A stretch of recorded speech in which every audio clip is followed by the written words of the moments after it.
And welcome into the All-22. After a week off, the Blue Devils are headed to Boston this Friday night to take on the Eagles, looking to add to a win total that has already seen them get to 5-3 and 2-2 in the ACC. David Shoemate alongside Darius Joyner this week. Of course, those you guys might notice on social media, Dave Harding has a new member to the family. Congrats to he and his wife Taylor. So we're giving him the week off. David Major was born. Maybe a good sign. He was born the morning that the Blue Devils won down at Miami. So a great sign. But we're glad to have Darius Joyner with us this week. Of course, the talented graduate transfer that's had a couple of different stops before coming to Duke. Western Illinois most recently, Jacksonville State. And we're going to go into your background a little bit in a bunch of different directions. But I know it's fresh, a little more than a week now. But I wanted to start with that game at Miami. I know we talked with you after the game, and you said you had a number in mind of what you want the defense to get in terms of turnovers in the game against Miami. It wasn't 8, but it certainly was a fun afternoon for you guys. Take us back to that performance. I mean, it was something special. It was one of the most unbelievable performances that I've ever been a part of my life. And I talked to Coach Elko after the game, and he was like, yeah, he's never seen anything like that either. So it was just like turnover after turnover after turnover, just excitement after excitement after excitement, just momentum swings, momentum swings. I had to take an ibuprofen in the middle of the game because I was like, I was celebrating so much, but everybody was just like, my head is just rattling. I just need to calm down. So I said, let me take a little break from screaming with everybody right now. Oh, I love that. 8 total turnovers for the Blue Devils. That was a program record. I think it was more than a decade you have to go back for a team to have that many turnovers in college football. And, you know, you think about it, I think there were something like 6 sacks, 7 tackles for loss. It felt like every time there was a sack, the ball was coming out as well. You were a part of that. Well, I guess I want to get to maybe the controversial moment, and you can have some fun with it when it's 45-21. You thought you had a pick, too, on a 4th down play. It looked like you had a pick. And then they go to replay review. Now, Duke gets some field position out of it. Is this controversial to you? Do you think they should have stayed with the interception? Being a savvy veteran like myself, I knew it was 4th down, so I'm like, I thought about catching it, then I was just like, let's do what's best for the team. So that's the route that I went. I see a strategic play. Yeah, strategic, very strategic. Because there were rumors that Coach Elko was like, I might challenge that if they don't overturn that initially. Any confirmation of those rumors? Yeah, he asked me, and I was like, nah, Coach, it was 4th down. I want to get the best field position possible, so don't challenge it. Oh, see, I like that. All right, cool. Well, let's look at that game as a whole because I think it bears repeating where you guys were going into that game. Overtime loss at Georgia Tech, difficult loss at home, last-minute loss to North Carolina. And so much of the conversation going in was being able to respond, being able to put the emotional challenge that was behind you guys. How were you able to do that? It seems easy on the back end, right? The results there, you win by 24. It's the biggest margin of victory over Miami in the series history for Duke. But how were you able to put that behind you guys so effectively? Because every week we come in with the mindset, win, lose, or draw, we have to do the same thing every week just to be consistent every day, do the same thing every day, and just improve on what we didn't do well last week, and that's what we did. We kept our heads down. We didn't mope about it. We didn't feel bad that we gave up a game in Georgia Tech, gave up a game in North Carolina, both games that we felt like we should have won. We don't have time to sit around and mope like that, so we were like, yeah, let's just go be the best that we can be today in Miami, and that's what we did. And you overcome adversity, but I think people might lose sight of the fact you did so in that game as well. I mean, come out. Unfortunately, Duke turns it over on their first possession. Miami goes right down and scores a touchdown. It looks like they're going to go down and score another one, and you guys get a 4th down stop. Dominate from that point on in the first half, 17-7. And then you come out in the second half, and Miami gets 2 quick strike touchdowns, I should say, sandwiched around a Duke turnover. And all of a sudden, it's 21-17, and it's like, what happened? How are you guys able within the game to find your footing in both halves, really?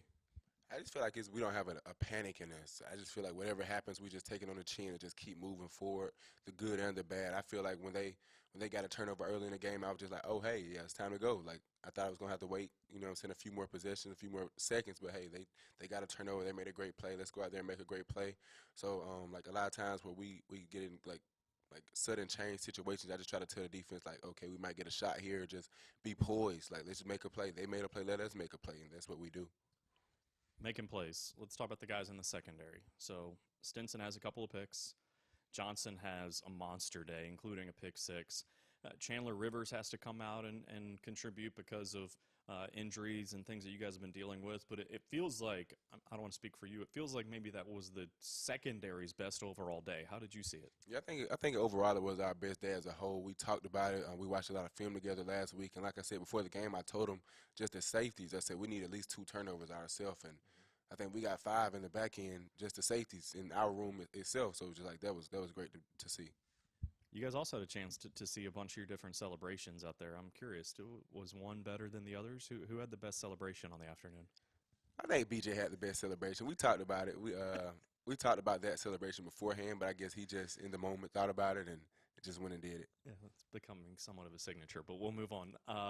All right, certainly was an impressive win. You guys are 5-3, and as I said, 2-2 in the ACC in the thick of the Coastal race, and we'll talk about Boston College coming up in a little bit. But you're coming off of an open date, right? A chance to reset, and cliche, right, to say when does it come at a good time? Is this a good time for an open date? But putting that to the side for a second, what do you guys work on during an open date?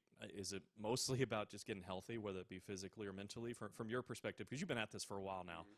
What goes into an open date, and why is it so important to get that little bit of extra time? I mean, a lot of people we have a lot of players that have many snaps, so it's like we got to get players healthy, but we can't fall off. We got to still get better this week. So that's what we've been doing. We're trying to get people healthy and just remember we got to be better because of this bye week, not worse. Feels like that's a go-to for you because we've talked a bunch of times this year, and you always say, this is great, we're getting better, but we got more work to do. So with that in mind, when you look at the defense collectively, your position group, where are the areas where you still feel like you guys can grow and become even better? Overall, we just need to communicate better. When we communicated Saturday, everything went well. When we didn't, touchdowns were given up. Still feel like that's the main thing we need to do. We obviously need to work on our technique. As DBs, you can never give up on your technique. You got to always stay tuned in and locked in on your technique. But communication and technique are the main things I think we can work on. I can't help but be curious. I think others would be as well. You guys had one earlier this year when you played Temple, but this week and then after Boston College, you'll have one a Saturday without a game. What do you do on a Saturday when you don't have a game? I just lay in the bed because I'm normally beat up after the game, so it doesn't matter if it was Saturday or Friday or whatever day. The next day, I just have to recover. Like I don't really do too much the next day, anyways. Just relax. We mentioned your background. I want to get into that a little bit. Obviously starting your collegiate career at Jacksonville State and setting a bunch of records when you're at Western Illinois and being in the running for some national awards there as well. When you look at your individual game, it feels like you've taken either another step here at Duke. I don't want to speak for you, but when you look at this first subset of 8 games of the season, what do you see as the biggest difference in your game from when you arrived at Duke to where you are now heading into November? It's just a different level of competition up here. I mean, I don't feel like it was no knock on the FCS, but it's just a little different type of competition here. A lot of different more atmospheres. The atmospheres are different. Like playing in the Miami Dolphins Stadium, like never was gonna do that at Western Illinois. So the biggest part of my game that I feel like has changed. I don't feel like anything's too much changed. I'm just getting better, like mentally and just physically every day, just getting better here. You have a quiet confidence about you. I definitely don't think it's arrogance or anything like that, but what you've been able to do here, leading tackler for the team, we've mentioned the turnovers you've created, some sacks that you've been a part of. Is there any way, and I don't want to say this the wrong way, but is it like confirmation of knowing what you're capable of now to do it at this level, as you said, at the Power 5 level in the FBS? Or how do you view what you've done already here at Duke turning into one of the best safeties in the ACC? Like I tell a lot of my teammates and a lot of the young guys here, it doesn't matter like if you've been a veteran, if you've produced, if you haven't produced. It matters about the confidence you have in yourself and the work that you've done and the person and that you see yourself being. Like it doesn't matter if I would have came out here this year and had 2 tackles, 0 interceptions, anything. I know who I am as a person. I know what work I put in. So my confidence can't be wavered. I can't be put in the dirt. I can't be in a dark place mentally because I know who I am and I know the work that I put in. So I just try to keep that and instill that in some of my teammates that are not as proven as I am. Just like, hey, I know where you've been, I know where you are, but it doesn't really matter. Like what you did yesterday doesn't make me today. Like the turnovers we made in Miami, it won't help us against Boston College. Like every day is a new opportunity. Every day is a new day to be a different person. Like every day you look in the mirror, you can become whatever you want to become. So don't let the past determine who you are. Like that's the main thing I've been preaching. I know one of the things you liked about the opportunity to come here at Duke was the scheme, the things they were going to do defensively, but also a chance to play for Mike Elko, one of the best defensive minds in the country. So Getting towards the tail end of it now as we get into November, how would you describe what it's like to work with and learn from him out there on the practice field? I mean, it's just great being here overall. It's great being with him. All of the coaches, they all have great things to tell me. The D-line coaches, the linebacker corners. I just have fun communicating with everybody. They're great people, great individuals, and I wish I had many more years left, but I have to get out of here. All right, we're going to talk about BC here in just a second, but everyone that comes on the podcast, we like to do a little rapid fire, roll through some things, see if guys can get to know you a little bit better. Certainly the fan base does, and then we'll play the password game. We'll talk about that here in just a second. But, let's jump in quickly. Random start, but take us somewhere that you haven't been able to visit, because going to Boston this week, I don't know if you've been to Boston before, but somewhere you haven't visited across the country, can be international, that you'd love to go on vacation that you haven't been to so far. I think Jamaica. I think there's a lot of beautiful women in Jamaica and a lot of beautiful waters in Jamaica. I just feel like I need to go there. The weather's nice too. Yeah, nice the weather is great in Jamaica. I not hear. cold and Yeah, rainy like yeah. you see in the Northeast. All right. Do you have a pet? Or if you didn't, what kind of pet would you like? Since I've been living, I'm pretty sure I've had over like 20, 25 dogs. Okay. Yeah, we don't take. I don't want to talk about it, but it's bad. It's bad. Do you have how many currently are back home right now? It's probably about seven. 7? 7-ish. Yeah, we got cows, horses, sheep, lamb, whatever. It doesn't matter. We had it back home. Chickens. Oh, that's awesome. Is there a particular breed you like, or just for dogs? We used to have a lot of Australian German Shepherds, but we've had a lot of different kind of dogs. Okay. So, dogs. Seriously. Can I think 25? That's a lot to mention. All right, sorry. What's more fun? Because you had this experience. We talked about this a little bit at Miami. Creating a sack fumble or getting a pick?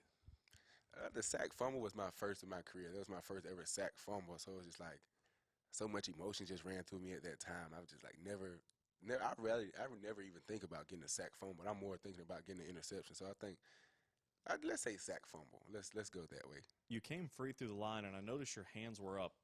So were you thinking about knocking the football out, or because it was such a vicious hit to be able to create that fumble? Coach Elko and Coach Hemphill, they always come to me and tell me like, Darius, you got to be conscious about targeting. We can't afford to have a targeting cost. He said, as long as you lead with your hands, it's going to be kind of hard for them to give you a targeting penalty. So that's what I just think about, trying to lead with my hands, and it just happened like that. Headed to Chestnut Hill. A lot of people, when they think of Boston, when they think of the Northeast, they think about lobster. Mm-hmm. Lobster roll. There's a couple different ways you can go about it. You can put mayonnaise, you can put butter on there. Mm-hmm. Do you have a preference? How would you normally cook up your seafood? Me personally, I would never put mayonnaise on anything. So I think butter is the way to go with that lobster. But if you use mayonnaise, I personally think you have a problem. Thank you very much. This is the anti-mayonnaise brigade. There's some others in this room that you can't see that disagree, but that is not the case. You have to go butter. I think it's an easy question. Yeah, butter's the only way to go. Yeah, for sure. This is also going to be a night game. You guys played a bunch at night, mostly at home. Favorite part of a night game? The lights. They just make everything seem so surreal, like you're in a movie. It's just great seeing the lights. We talked about this in past interviews I've done with you. You always thought you were going to be at Duke growing up. You thought it might have been in Cameron. Obviously, you're a really good basketball player, but brings to mind you being a Duke fan growing up. Who's your favorite Duke player from the basketball side all time? My favorite Duke player is crazy because he didn't play, I don't think, more than 9 games here at Duke. Kyrie Irving, he was just so skilled and so different. I'm just like, ooh, he's crazy. No, and still tied in really well with the program. Talks to Coach K all the time. Good selection. Kyrie's pretty good. Tell me about the number 1. We see you out there in it. How did you choose the number 1? How long have you been in the number 1?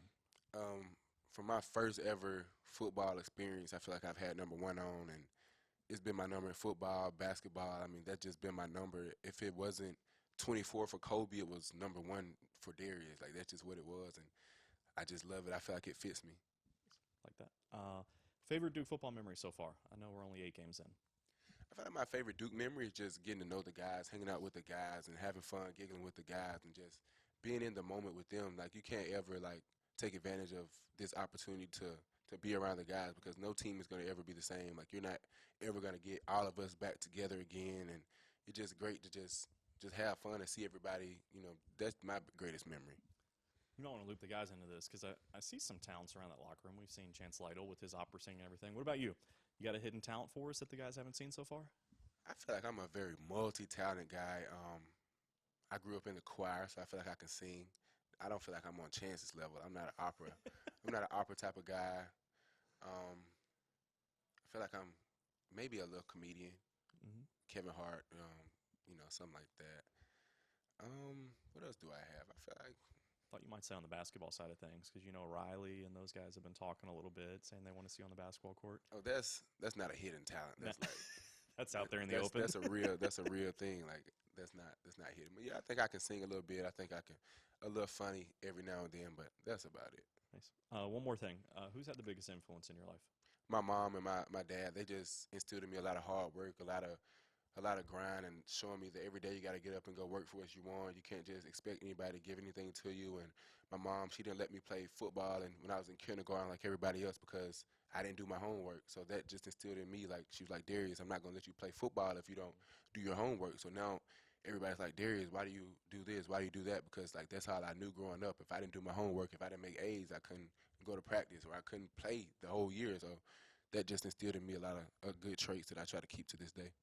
All right, good stuff.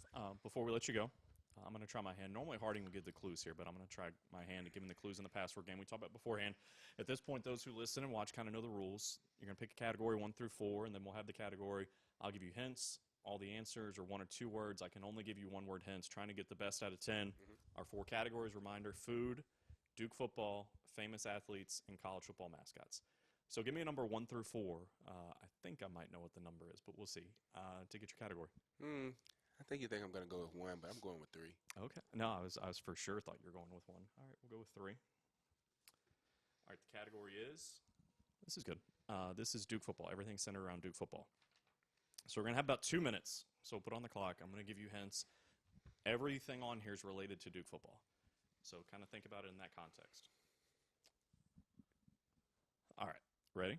Yes, sir. 3, 2, 1. Chiefs. I need more. All right, we'll pass. We'll come back to it because I can give you another word coming back. Indoor. Cameron? No. Pascal? Pascal. Yeah, got it. All right, got the first one. Coordinator. Rob Smith? Johns? There you go. Kevin Johns. All right, we got 2. We got plenty of time. Building. Elko? We'll come back to it. 63. 63. Jacob Monk? There it is. I was wondering if the numbers would click. That's good. Slogan. Grind? Bleed Blue? There you go. Now we're moving. Head. Mike Elko? Yep. There you go. Oh, God, this is hard. Helmet. We'll come back to it. Pass. Home. Where did the field name? We'll come back to it. Wallace Wade. There you go. There you go. Trainer. Hap. Okay. So we're back around. We got about another minute. So I gave you Chiefs.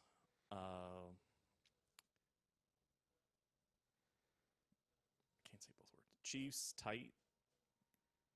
Pass. Pass. Okay. Gave you building.